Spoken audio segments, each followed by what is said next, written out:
তুমি আমাকে তোমার বিরোধী দল ভাবলেও আমি তোমাকে সব সময় বিজয়ীর বেশে দেখতে চেয়েছি, এভাবে নয়। তার ঠিক 13 কি 14 দিনের মাথায় আজলান শেখের গাড়ি এসে থামলো বাংলোর সামনে।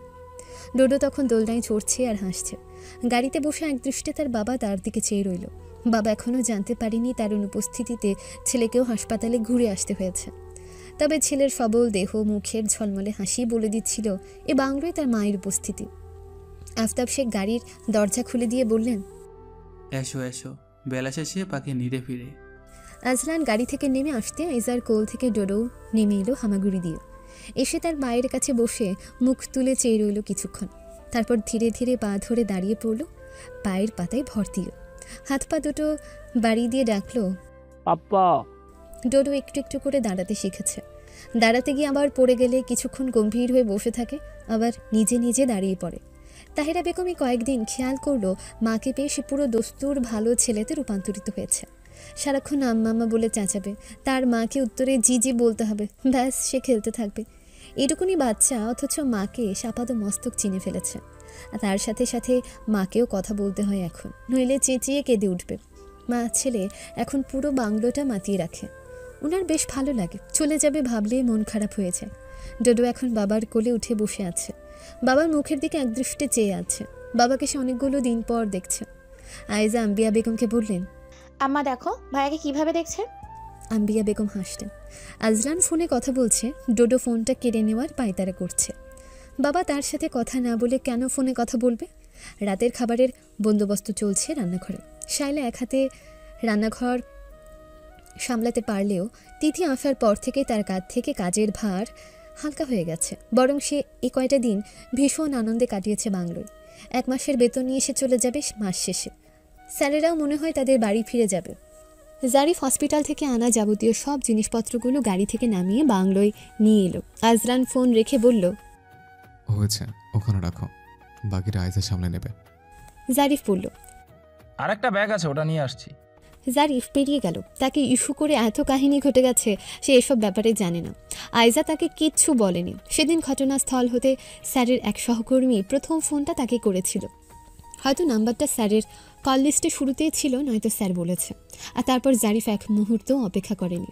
চট্টগ্রাম মেডিকেল হাসপাতালে ভর্তি করানোর 8 দিনের মধ্যে আসলানের শরীরের অবস্থার একটু উন্নতি ঘটলে জারিফ তাকে সেন্ট্রাল হাসপাতালের প্রাইভেট ক্লিনিকে ভর্তি করায় এক্সট্রা কেয়ারের জন্য। এই যাত্রায় স্যার বেঁচে গিয়েছে, তবে লাংস এখনও দুর্বল। প্রপার ট্রিটমেন্ট নিতে হবে আর রেস্টে থাকতে হবে আরও 1.5-2 মাস। কিন্তু সেটা আপাতত হয়ে উঠবে কিনা স্যারই জানেন। আজ রাতটা বাংলোয় কাটিয়ে দিয়ে কাল সকাল সকাল বাড়ি ফিরে যাবে সে। তার দায়িত্ব শেষ। বাবা ছেলের মান অভিমান ভেঙেছে অনেক আগে।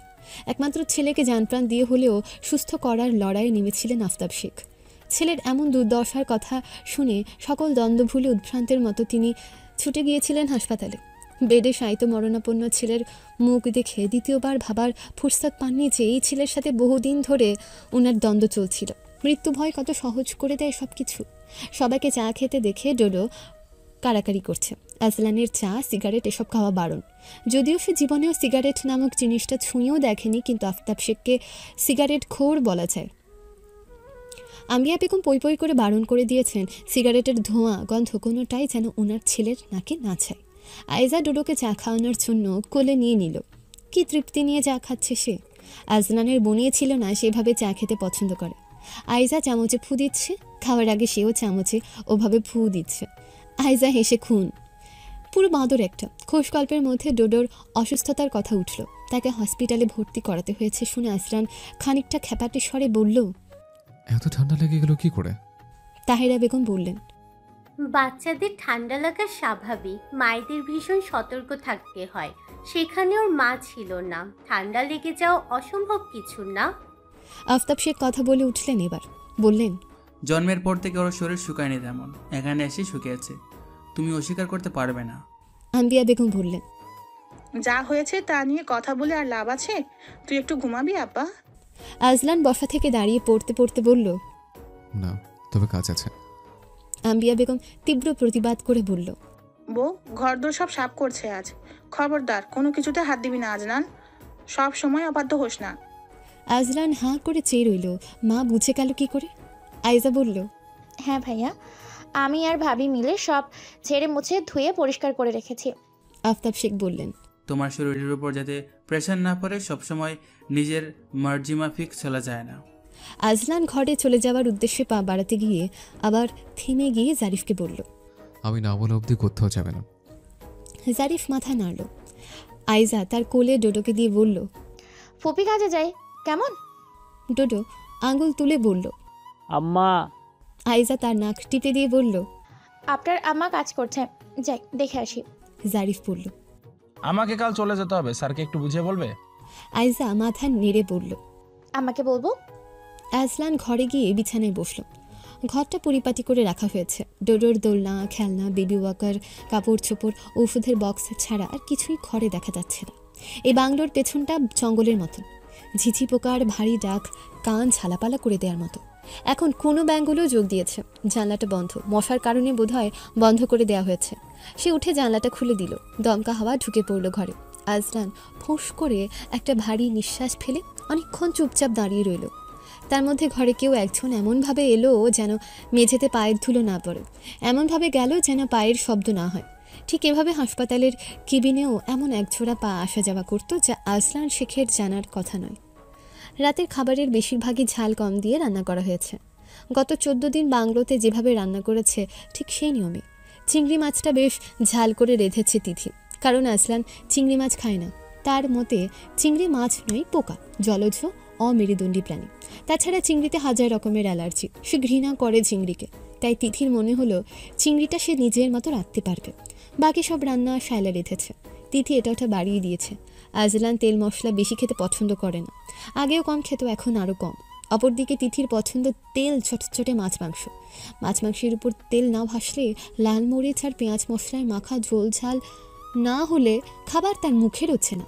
আম্বিয়া বেগমও আগে এমন খেতেন। ছেলের জন্য পছন্দ বদলে ফেলেছিলেন। এখন তিথি রান্না করলে তা বেশ আরামে খান। যদিও তিথি রান্না খুব কম খাওয়া হয়েছে, কিন্তু গত 14 দিন তিথি রেঁধেছে, তাও শায়লার কথা মতো, আর হাসপাতালে খাবার নিয়ে গিয়েছে। বেশ ঘন করে করে ডাল, পেঁপে ভাজি অথবা মসুর ডাল আর লাউ তরকারি, পটল কিংবা বরবটি ভাজা, ডিম, এসব। মাছ মাংস একদম ছুঁয়েও দেখেনি আজটা। মাংস খাওয়া বারণ ছিল। খাওয়ার ফাঁকে আফতাব শেখ আর জাফর আহমেদ চিংড়ি রান্নার বেশ প্রশংসা করলেন। তিথি আম্বিয়া বেগম আর তাহিরা বেগমকে মাছ মাংস তুলে দিচ্ছিল। তখনই জাফর আহমেদ বলল। শায়লা, আজ সব রান্না দারুণ মজা হয়েছে। চিংড়িটা 10-এ 11। আজলান শেখ, আপনি এটা মিস করে গিয়েছেন। একবার খেয়ে দেখুন। দেব?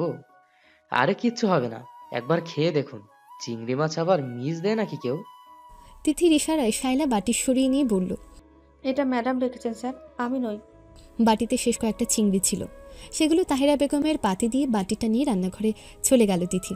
আইজা চুপচাপ খেতে খেতে মায়ের চোখ বরাবর তাকিয়ে আবার চোখ নামিয়ে নিল। আজলান খেতে খেতে জারিফকে বলল। তুমি কাল ওদেরকে নিয়ে চলে যাচ্ছ?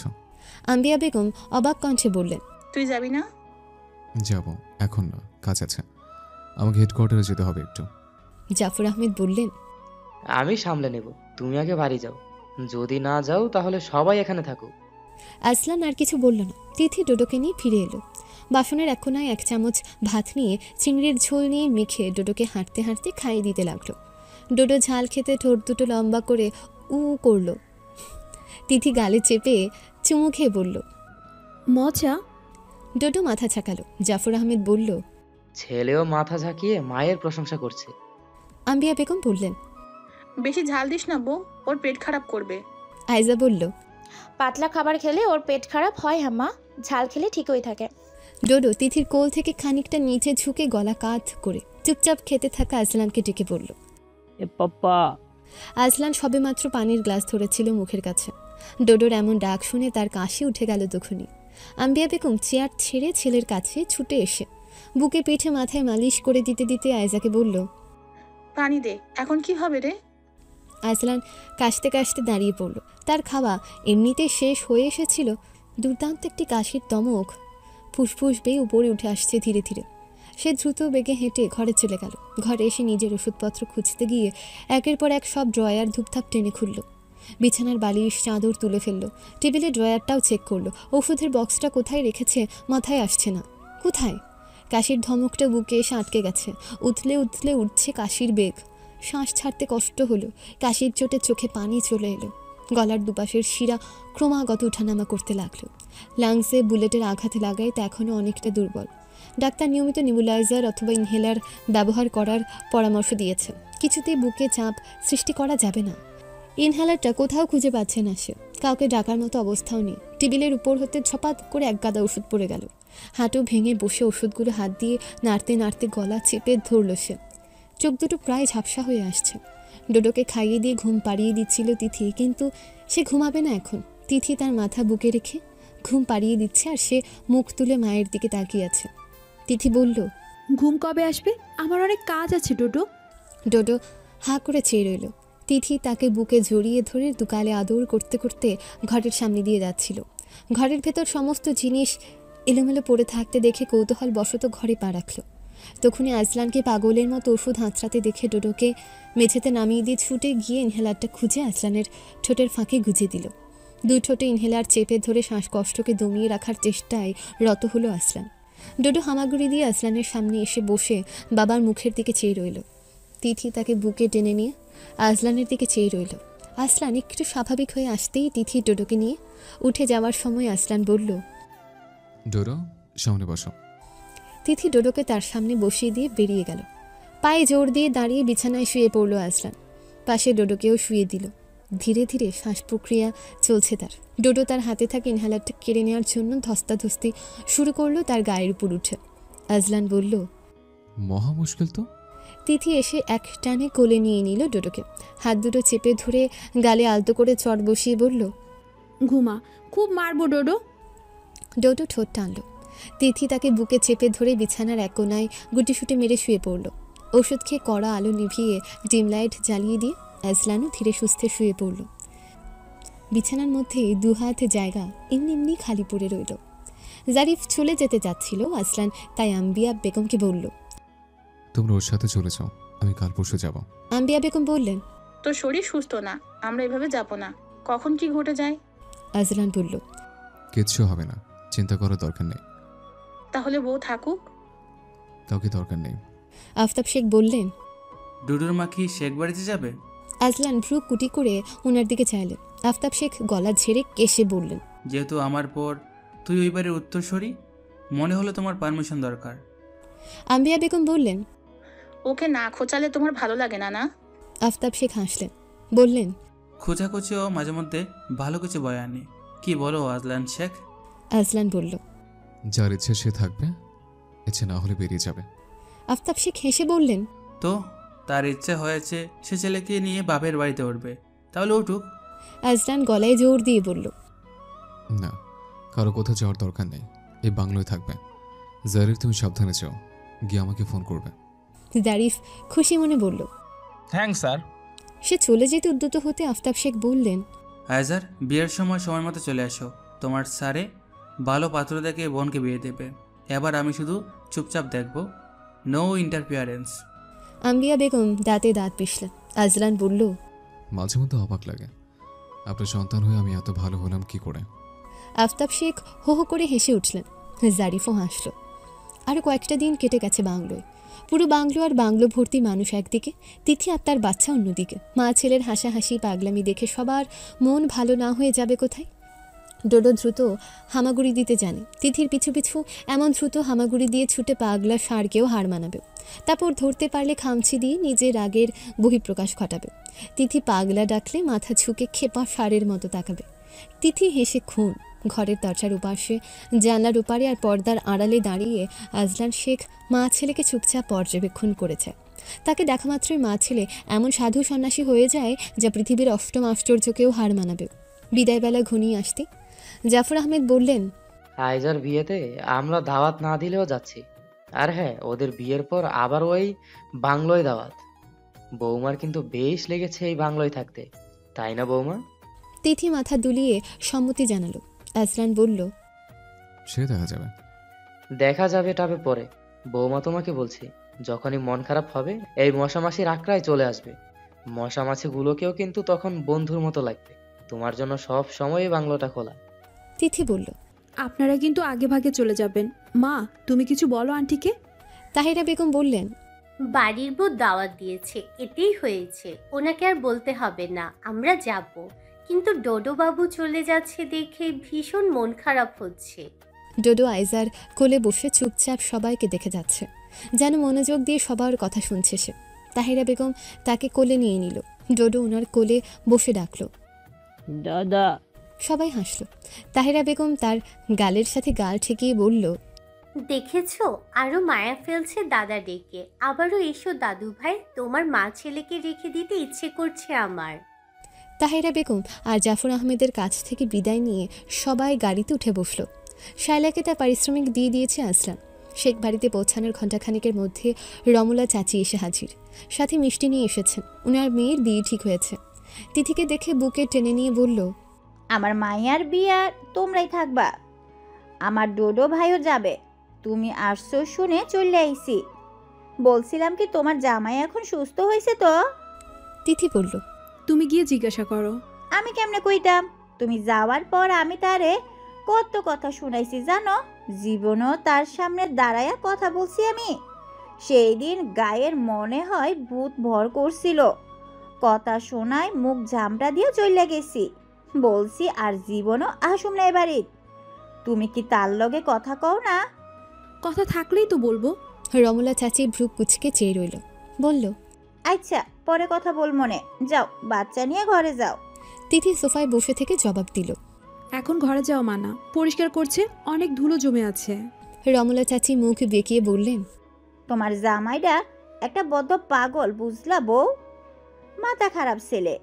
মানুষ এত জার্নি করে বাড়িতে আইসে একটু আরাম করে, আর তোমার জামাই করতেছে ঘর পরিষ্কার। তিথি বোরকাটা খুলে কোলের উপর নিয়ে চুপ করে বসে রইল।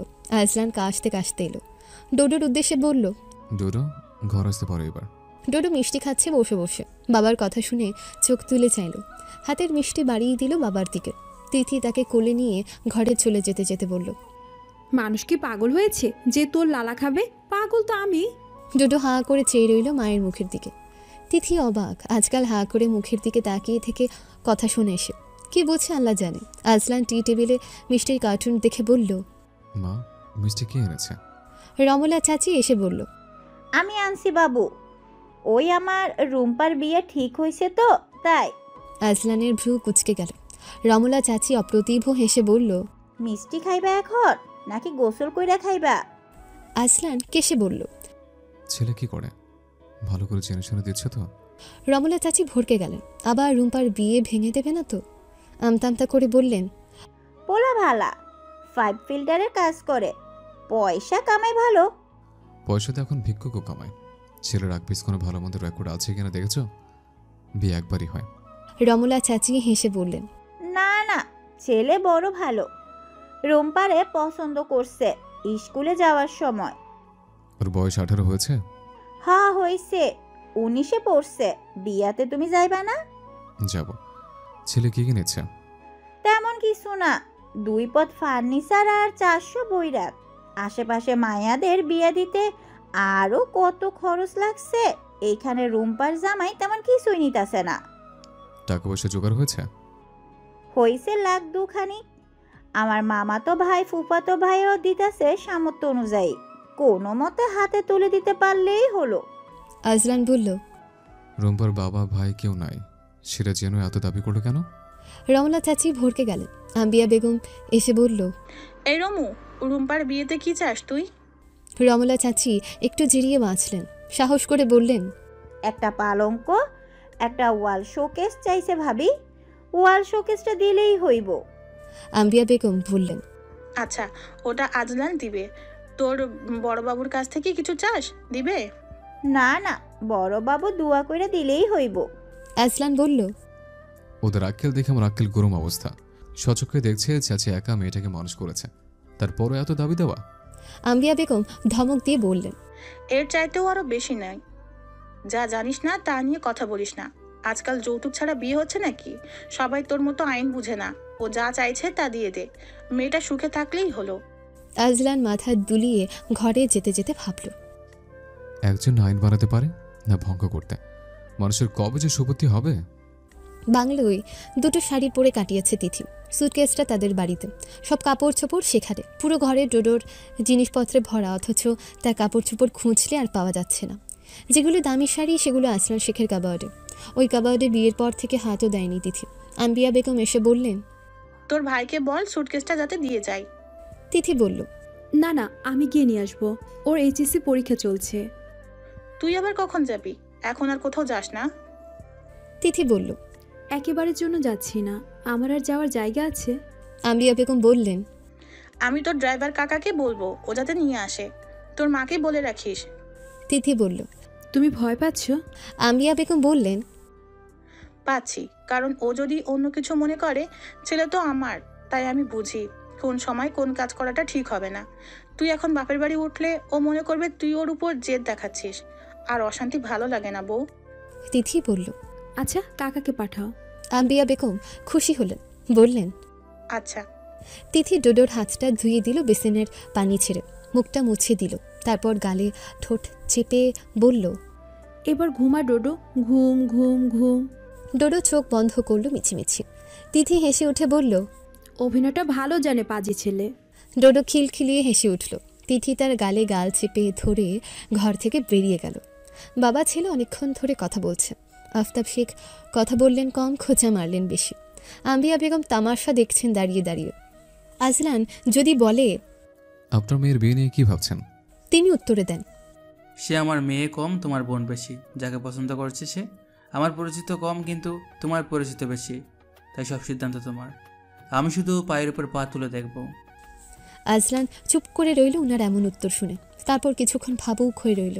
পরে জিজ্ঞেস করলো, ওর আগে পরে চাকরি হয়ে যাবে, আপাতত বউ পালার মতো পয়সা কামাচ্ছে, সো দেরি করছেন কেন? মেয়েকে পাত্রস্থ করুন, আপনার পেছনে আমি আছি, কি বলেন? আমার পেছন থেকে লাভ নেই, আমার সামনে থাকো। আমি বরঞ্চ তোমার পেছনে থাকি। আপনি মুরব্বী মানুষ, আপনাকে পেছনে রাখলে বেয়াদবি হয়ে যায় না? আফতাব শেখ হো হো করে হেসে বললেন, তোমার সুবুদ্ধির উদয় হয়েছে দেখে আমি বড়ই সন্তুষ্ট। আজলান বলল, ওকে, তাহলে আমি উঠি, আপনি যাবতীয় ব্যবস্থা করে ফেলুন। মা, তুমি কি কোনো যৌতুক দিচ্ছ তোমার মেয়ের জামাইকে? আম্বিয়া বেগম হতচ্ছাড়ির মতো চেয়ে রইলেন। কোন কথা টেনে খোঁচা মারছে ছেলেটা দেখেছ? পুরো বাপের মতো হয়েছে বজ্জাত ছেলে। আফতাব শেখ বললেন, যৌতুকে এই বাড়িটা লিখে দেবো ভাবছি। আজলান বলল, গুড ডিসিশন। জারিফকে জানিয়ে দিচ্ছে সে আর যাই হোক একটা চমৎকার মহৎ প্রাণ শ্বশুর পেতে চলেছে। আফতাব সাহেব হেসে উঠল উচ্চস্বরে। তিথি আর আইজা পাশাপাশি দাঁড়িয়েছিল। তিথি আইজাকে কনুই দিয়ে গুতা মেরে বলল, ফাইনালি। আইজা চুপ করে দাঁড়িয়ে রইল। তিথি বলল, মন খারাপ কেন? আইজা বলল, কত কিছু হয়ে গেল আমার জন্য। ঝড়টা ডোডো আর তোমার ওপর দিয়ে গেল, ভাইয়ের ওপর কত বিপদে গেল। তিথি বলল, ওসব কথা বাদ দাও, তোমার উপর আমার কোনো রাগ নেই। কারণ তুমি রাগ করতে জানো না ভাবি। তাহলে তো আরও ভালো, আমার দিক থেকে সব পরিষ্কার। এতদিন ভাইয়ের সেবা করেছো, মনে হয় না সে তোমার উপর রেগে আছে? ওটা বোন হিসাবে করেছি। ভাই অসুস্থ থাকলে কোনো বোন চুপ করে থাকতে পারবে? কিন্তু এত কিছু হয়ে গেল আমার জন্য। তিথি বলল, তোমাকে একটা বুদ্ধিতে শোনো। আইজা তার বুদ্ধি কান পেতে শুনল। আজলান হাতের মুঠো বন্ধ করে সোজা হয়ে দাঁড়িয়ে কয়েক কদম হেঁটে বড় সড়ো শ্বাস ফেলছে আর নিচ্ছে। সে কতটুকু সুস্থ হয়েছে তা হয়তো নিজের ভেতর অনুধাবন করার চেষ্টা করে। আইজা পা টিপে টিপে ঘরে এসে দাঁড়িয়ে থাকল। আজলান তাকে দেখে পরখ করে ভ্রু কুচকে ফেলল, বলল, কোনো সমস্যা? আইজা চুপ করে রইল। আজলান বলল, কি বলতে এসেছে বলে চলে যা। আইজা বলল, তুমি আমার উপর রেগে আছো? আজলান ভ্রুগুলো আরও কুচকে এলো, বলল, এত নাটক করে কথা বলে কে শিখিয়েছে? আইজা ভরকে গিয়ে বলল, কেউ না, আমার মনে হলো তাই বলছি। মনে হলে সব বলতে হবে কেন? আইজা আর কোনো কথা না বাড়িয়ে দ্রুত পায়ে বেরিয়ে গেল চিপ কেটে। তিথিকে গিয়ে বলল, তুমি জিও ভাবি, কিভাবে এত সাথে বাকি জীবনটা কাটাবে আমি ভেবেই মরছি। তিথি বলল, তেরা জবাব দিয়েছে? হ্যাঁ, আমি ভয়ে পালিয়ে এসেছি। পুরো ইমোশনালের মানুষ ভাইয়াটা। আমার ভাই কি করে এমন হলো বুঝি না। তিথি বলল, আচ্ছা ওসব বাদ দাও, তোমাকে তো দাঁড়িয়ে বিয়ে দিচ্ছে নাকি, আর চিন্তা কিসের? যাও ফুর্তি করো তোমার ভাইপোকে নিয়ে। আইজা ডোডোকে ছো মেরে কোলে নিয়ে ফেলে বলল, আব্বা, তোমার পাপ্পা কিরকম করে হাঁটে বলো তো? ডোডো উহ উহ করে কাঁসার মতো অভিনয় করল। তিথি অবাক। আইজা হেসে উঠে ডোডোর গালে গাল চেপে ধরে আদর করতে করতে বলল, আমাকে জিভ দেখাও। ডোডো জিহ্বা বের করে দেখালো। তিথি হাঁ করে চেয়ে রইল। কপাল চাঁকড়ে বলল, তোর সভ্য বাপ বলবে এসব আমি শিখিয়েছি। আয়েজার বিয়ের কথাবার্তা এক বৈঠকে সেরে নিয়েছে আসলাম। সে অত ঘুরিয়ে পেঁচিয়ে কথা বলা পছন্দ করে না। জারিফের বাবার গ্রামের বাড়িতে বাড়িঘর আছে। ওনারা বংশধর মানুষ, কিন্তু অভাবের তাড়নায় চাকরি খুঁজতে গিয়ে শহরে ওঠার পর আর গ্রামে ফিরতে পারেনি। বড় ছেলেকে উচ্চশিক্ষিত করিয়েছেন, ছোট ছেলেটা এখনও নবম শ্রেণীতে পড়ছে। তিনি এখনও একটা কাপড়ের কারখানায় কর্মচারী হিসেবে কাজ করেন। বেশ আত্মনির্ভরশীল মানুষ। আসলানের কথা তিনি আগে জারিফের মুখে শুনলেও দেখা হয়েছে প্রথম। তিনিও সোজা সাপটা কথায় বিশ্বাসী। দেনা পাওনা কথা উঠলে বলে দিলেন, আমি এর আগেও আপনার আব্বাকে বলেছি বিয়েটা ঘরোয়াভাবে হবে। আমার ছেলের এখন ধরাবাঁধা চাকরি বাকরি নেই, তাই আমি কোনো অনুষ্ঠানে যাচ্ছি না। যদি আল্লাহ কখনো তৌফিক দান করেন তাহলে ও একটা ওয়ালিমার ব্যবস্থা করবে। লোক দেখায় কোনো কিছু দিতে হবে না আপনাদের মেয়েকে। আমার ঘরে মেয়ে নেই ঠিক, কিন্তু একটা মেয়ের জন্য যা যা আসবাবপত্র লাগে সব আছে। যা নেই তা ধীরে ধীরে ওরা জুগিয়ে নেবে। আপনাদের যদি তাতে অস্বস্তি থাকে কিংবা আপনাদের মেয়ের ঘর সাজানোর জন্য কিছু দিতে চান, তা আপনাদের মেয়ের সাথে পরামর্শ করে তারপর দেবেন। আগে সে ঘরে উঠুক। আমার মনে হয় না তার বাবার কাছে তার কোনো কিছু চাইতে হতে পারে। আজলান চুপ করে শুনল। জাইগির হোসেনের কথায় সে মোটামুটি সন্তুষ্ট। বলল, আমার বাবা ওনার মেয়েকে কিছু না দিয়ে বিয়ে দেবেন বলে মনে হয় না। সে যাই হোক, সেটা ওনার ব্যাপার। উনি ওনার মেয়ের ঘর সাজিয়ে দিতে চাইলে দেখ, আমাদের মধ্যে কথা হবে শুধু বিয়ে নিয়ে। আমি আমার নিকটাত্মীয়দের জানাবো, আপনিও আপনার নিকটাত্মীয়দের জানাবেন। মেয়েকে আপনারা কী দেবেন তা ফয়সলা করে নেবেন নিজেরাই। সময়টা আগামী সপ্তাহের দিকে ফেললে ভালো হয়, কারণ তার পরের সপ্তাহ থেকে আমি ডিউটিতে জয়েন করব। ব্যস্ত হয়ে যাব। এখন ধীরে সুস্থে সবটা সামলে নিতে পারবো। জাইগির হোসেন বললেন। তাহলে সেটাই কথা থাকলো। বিয়ের ধুমধাম শুরু হতে না হতেই বাড়িটা মেহমানে ভর্তি হয়ে গেল। আলসনানের ফুপু, খালা, মামিরা এসে পড়েছে। এর আগে ডোডোর আকিকায় এসেছিল সবাই, কিন্তু মেজ ফুপু আসেনি। এবার তিনি এসেছেন, সাথে মেয়েকেও নিয়ে এসেছেন। মেয়েটা কোথাও যায় না তেমন। ঘরের মধ্যে বেশি দিন বন্দি হয়ে থাকতে কার ভালো লাগে? হেনা আপাকে দেখে আয়েজা তেমন খুশি না হলেও ভাইয়ার প্রতিক্রিয়া দেখার অপেক্ষায় ছিল সে। একসময় হেনা আপা তাদের বাড়িতে থাকতো। তখন দাদিমা বেঁচে ছিল। 10ম শ্রেণী পর্যন্ত পড়েছিল এই বাড়িতে থেকে। ভাইয়া তাকে আর হেনা আপাকে পড়াতো। হেনা আপা ভাইয়ার জন্য পাগল ছিল। ভয় পেত সামনে দাঁড়িয়ে দুটো কথা বলতে, কিন্তু পাগলামির শেষ ছিল না। এমনকি তাদের বিয়ে নিয়ে দুই পরিবারের মধ্যে কথাবার্তাও ঠিকঠাক হয়ে গিয়েছিল।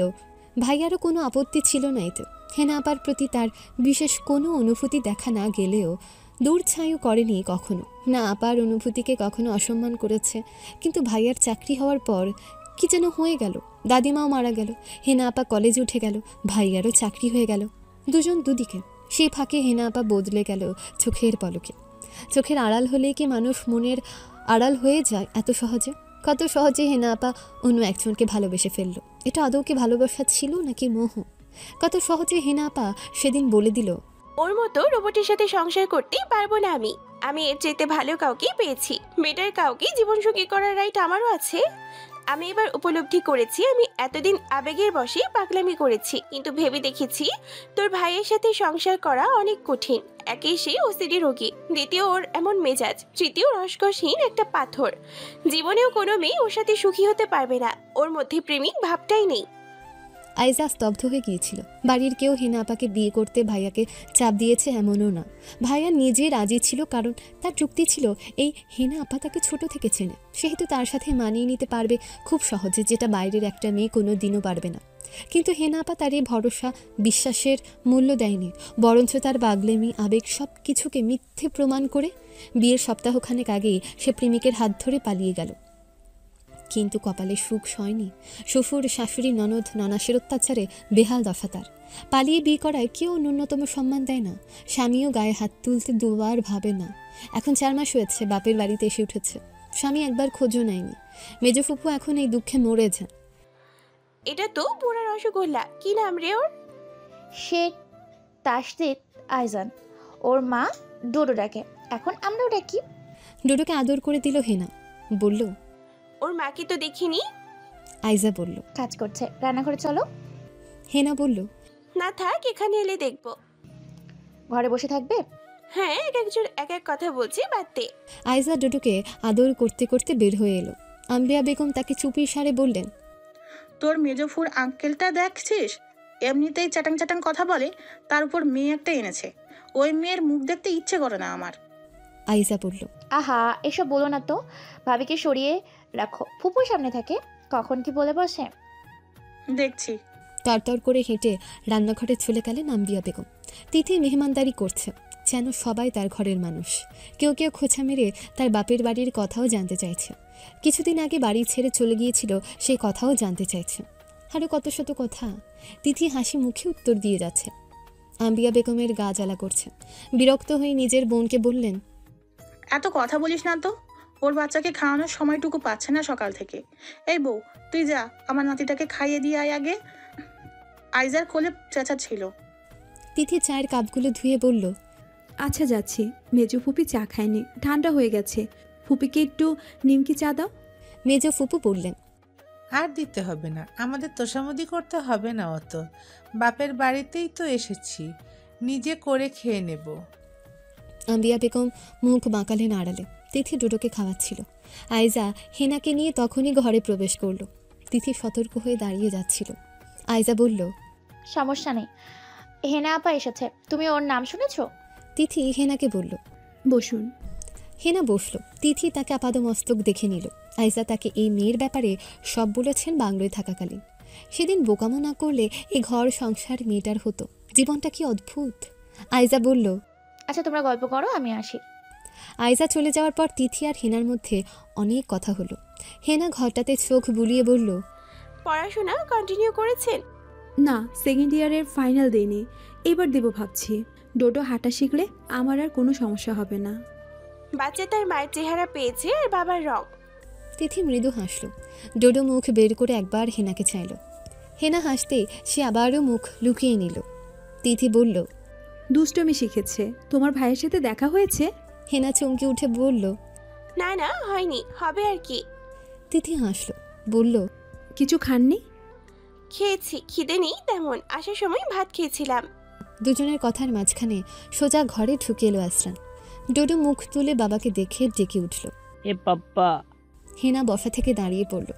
আজলান হেনাকে দেখে বলল, ভালো আছিস? হেনা দ্রুত জবাব দিল, হ্যাঁ আছি।